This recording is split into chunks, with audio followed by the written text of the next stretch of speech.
Welcome to MindTemple. Today we talk about Beyond the Breath, Advanced Zen Meditation Techniques.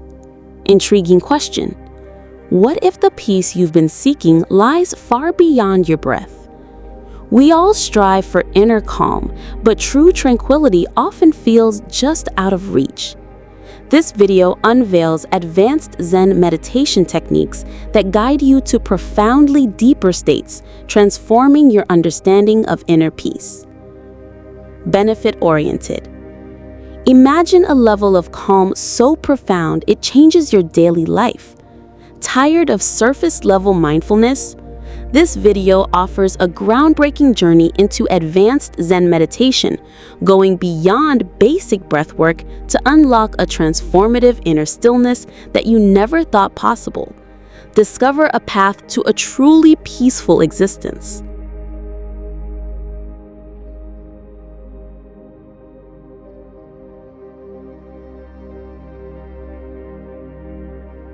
Beyond the breath.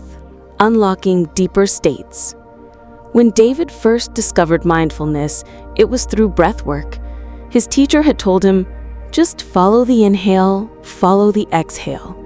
At first, it felt like magic. Within weeks, the racing thoughts that once consumed him began to soften. His body felt lighter, his stress easier to manage. Breath was the doorway that opened meditation to him, and like many, he thought it was the whole house. But after months of steady practice, David noticed something troubling. He had stopped progressing. His sessions brought calm, yes, but no depth. Each inhale and exhale became predictable, routine, even dull. It was as though he had reached a plateau on the mountain. Clear skies all around, but the summit still hidden above the clouds. He wondered, is this all there is? The plateau in meditation. This is a stage many practitioners reach. Breathwork is powerful, one of the oldest and most universal techniques for centering the mind. Yet its simplicity can also become its limitation. For some, it offers calm without transformation, a pause without penetration into the deeper layers of awareness. Zen teachers call this the trap of comfort. You settle into surface-level stillness, but never discover the vast, boundless silence beneath. It's like learning to swim only in the shallow end, safe, refreshing, but never touching the depths of the ocean. The need for new tools. One evening, David attended a Zen retreat. After a long day of breath-based sitting, the master introduced something different. Instead of focusing only on the inhale and exhale, they were guided into koan practice, wrestling with questions beyond logic. Later, they were shown shikantaza, just sitting, awareness so open it included everything, sounds, sensations, even the restless mind itself. It was uncomfortable. His thoughts rebelled. His breath no longer felt like a safety net. Yet, in that discomfort, something stirred. A deeper kind of presence began to unfold, spacious, raw, alive. David realized breathwork was never meant to be the final destination. It was a gateway, a foundation. To truly unlock meditation's potential, he needed to step beyond it. A glimpse of what lies ahead. That night, for a fleeting moment, David touched a stillness beyond calm, a quiet so profound it felt like time itself had paused. It wasn't just relaxation, it was liberation, a taste of something vast and unshakable. He understood then, breath was the beginning, not the end. The path forward lay in advanced Zen techniques, koans, open awareness, body-based inquiry, and subtle shifts in attention that could carry him past the plateau and into the depths of mind he had only dreamed were possible. Breath steadies you, but to truly awaken, you must go beyond the breath. This was the lesson David had been waiting for, and the doorway to the next stage of his journey. Beyond the cushion, posture and sensory awareness. Elena had been meditating for years, often with her back against the wall and legs folded loosely, breathing her way into calm. But when she attended her first Zen retreat, the teacher's first words surprised her. Before the breath, before the mind, comes the body. At first, she thought posture was just about sitting straight to avoid back pain, but as the days unfolded, she discovered posture was not a background detail. It was the foundation of deeper practice. The role of posture. One morning, the teacher adjusted her. Hips tilted forward, spine rising like a mountain, head balanced lightly as if suspended by a thread. Her knees pressed firmly into the cushion, grounding her body into the earth. Suddenly, the act of sitting itself felt alive. The stillness of her posture became a stillness of mind. Every time her thoughts wandered, she felt it in her body, a slump in her shoulders, a tilt in her neck. And each time she realigned, awareness sharpened, like a blade returning to its edge. She realized advanced meditation wasn't built on controlling the breath or chasing thoughts away. It was built on the architecture of the body, stable and unshakable. Broadening sensory awareness. As her posture steadied, something new began to open. Instead of clinging only to the rise and fall of breath, Elena noticed the faint hum of cicadas outside, the whisper of wind through the temple's wooden beams, the subtle warmth of sunlight on her cheek.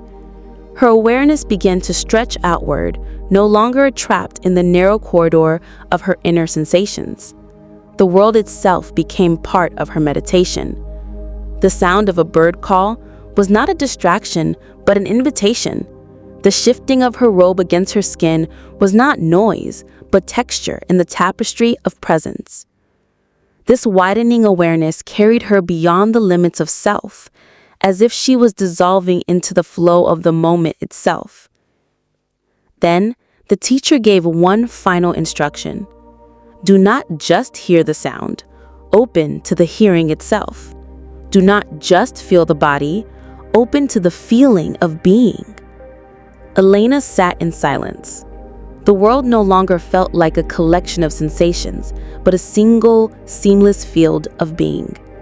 Her breath, her body, the room, the sounds, all of it rested in one vast awareness. It wasn't just listening, seeing, or feeling. It was open to the openness itself. The next doorway. When she finally rose from the cushion, the mind's labyrinth, koans and shikantaza. After weeks of refining posture and expanding sensory awareness, Elena felt ready for what her teacher called the real work of Zen. One evening, as the cicadas sang outside the temple walls, the teacher sat before the students and spoke. The breath steadies the body. The body steadies awareness. But to awaken the mind, you must walk the labyrinth. Koans, the paradoxical gate. The teacher gave Elena her first koan. What was your original face before your parents were born? At first, she tried to think of answers. A metaphor, a memory, an image. Each attempt felt clever, but hollow. Days turned into weeks, and still the koan pressed on her like an unsolvable riddle. Until one night, frustrated, she realized that was the point. Koans weren't riddles to solve. They were tools to dismantle the very habit of solving. Each time her mind reached for logic, it collapsed into silence. The koan exhausted the conceptual mind, forcing her into a raw state of not knowing. And in that not knowing, there was freedom. Brief flashes where the chatter of self vanished, leaving only pure, alert presence. Shikantaza, or just sitting. Later, her teacher introduced another practice, shikantaza, or just sitting. No breath counting, no mantras, no effort, just sitting, open to everything, clinging to nothing. At first, it felt impossible. Without an anchor, her thoughts raced. Memories, plans, anxieties, all tumbled in. But slowly, she began to see the futility of resisting. Instead of fighting thoughts, she let them come and go, like clouds moving across the sky. With time, a vast stillness emerged, not because the mind was empty, but because she no longer identified with its movements.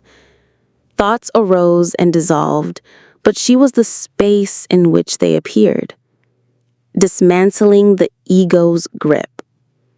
Koans had shown her the limits of logic. Shikantaza showed her the limits of effort. Together, they dismantled the scaffolding of ego, the endless striving to define, control, and grasp.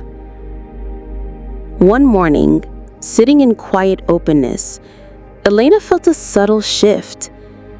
It was as though a window had opened inside her, revealing a silence that had always been there, timeless, boundless, untouched by thought.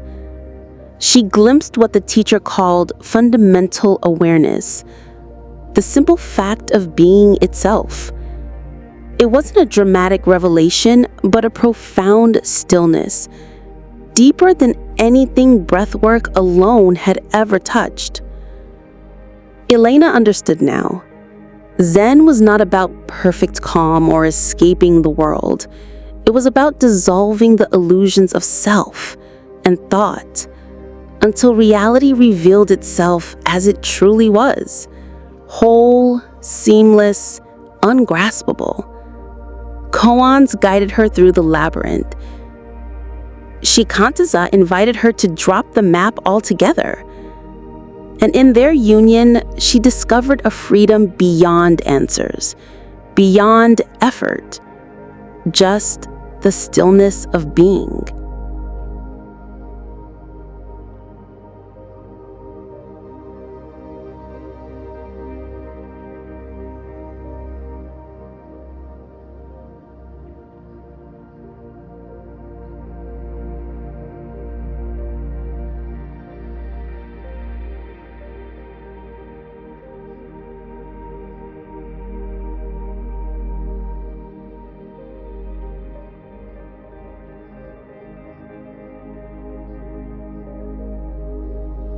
Navigating the void, dissolving self and non-duality. The temple's meditation hall was quiet, save for the soft creak of cushions and the rhythm of breath. Elena sat in her now familiar posture, spine steady, senses open, mind resting in awareness. She had journeyed through breath, posture, koans, and shikantaza. Yet her teacher hinted that the deepest door was still ahead. One evening he spoke, "At first you sit with the breath, then you sit with the world. Finally, you sit with no one at all." The experience of no self. At first, Elena didn't understand, but during a long sitting, something shifted.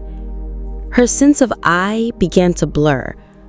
The tight center of identity, my thoughts, my body, my breath, started to dissolve. She felt herself expand, not as a person growing larger, but as awareness itself, boundless and unowned. There was no Elena breathing. There was simply breath, rising and falling. No one hearing the crickets. Just the sound of crickets in vast silence. It wasn't frightening, it was liberating. The constant tension of maintaining me, my worries, my plans, my roles, dropped away like a heavy cloak. The void was not emptiness in the sense of nothingness, but emptiness in the sense of freedom, free from grasping, free from ego. The taste of non-duality. In that openness, the old distinctions collapsed. Subject and object, self and world, observer and observed, all melted into one seamless field. When a breeze moved through the hall, she didn't feel it on her skin. The breeze was simply moving. When thoughts appeared, they weren't her thoughts, just ripples in awareness, no different than the sound of wind or the flicker of candlelight. Meditator and meditation were no longer separate. The practice was not something she did. It was what remained when the doer disappeared. Returning and integrating. Hours, or perhaps minutes, passed before the bell rang. Slowly, Elena opened her eyes. The hall looked the same. Rows of cushions, wooden beams, the teacher sitting still as stone, yet everything shimmered with a quiet intimacy, as though the boundary between self and world had been permanently softened.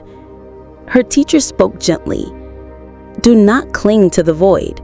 Do not grasp at non-duality. Let the insight ripen as you walk, eat, and speak. Return to the marketplace with open hands. And so she arose, not clinging to the experience, but carrying its fragrance into ordinary life. Washing her bowl, she felt the warm water without separation. Speaking with the fellow student, she listened without defense. Walking in the courtyard, she and the evening breeze were not two. The grounded freedom. Elena realized that advanced Zen was not about escaping the world or dissolving forever into some abstract void. It was integrating enlightenment, daily life, and sustained peace.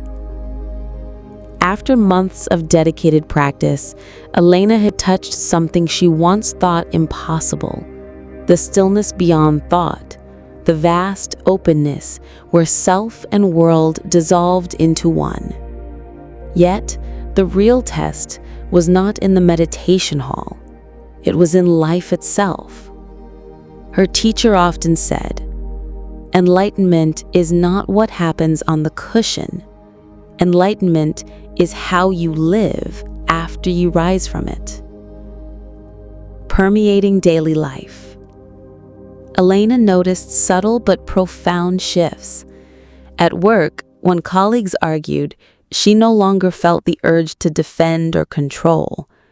She listened, truly listened, and responded with calm clarity. In the marketplace, waiting in long lines no longer stirred impatience. Instead, she felt the rhythm of life unfolding. Cash registers clicking, footsteps shuffling, children laughing, as part of the same seamless moment. Even in solitude, the old chatter of self-criticism had softened. Where once she judged herself harshly, now there was a gentle compassion, a kindness arising naturally from the depths of her practice. The insights of Zen were no longer confined to meditation. They were living through her, transforming every interaction into an expression of awareness. Practical tips for consistent practice. But daily life was still busy, filled with deadlines, family responsibilities, and the noise of the modern world. To sustain her connection, Elena found small ways to weave practice into ordinary rhythms. Micro-meditations. Pausing for 3 mindful breaths before answering a phone call or sending an email. Walking Zen. Turning commutes into practice, feeling each step as though the earth itself carried her. Awareness cues. Using daily activities, pouring tea, opening a door, washing hands, as reminders to return to presence. Regular sittings. Even if only 10 minutes each morning, she protected time for shikantaza, ensuring her roots in stillness grew deeper. These small rituals were not separate from life. They were life, illuminated by awareness. A call to the journey. Now it is your turn. The path of Zen awaits, not as an escape from the world, but as a way of fully inhabiting it with clarity, compassion, and unshakable peace. Take your seat. Breathe. Begin. The lasting freedom you seek has been here all along.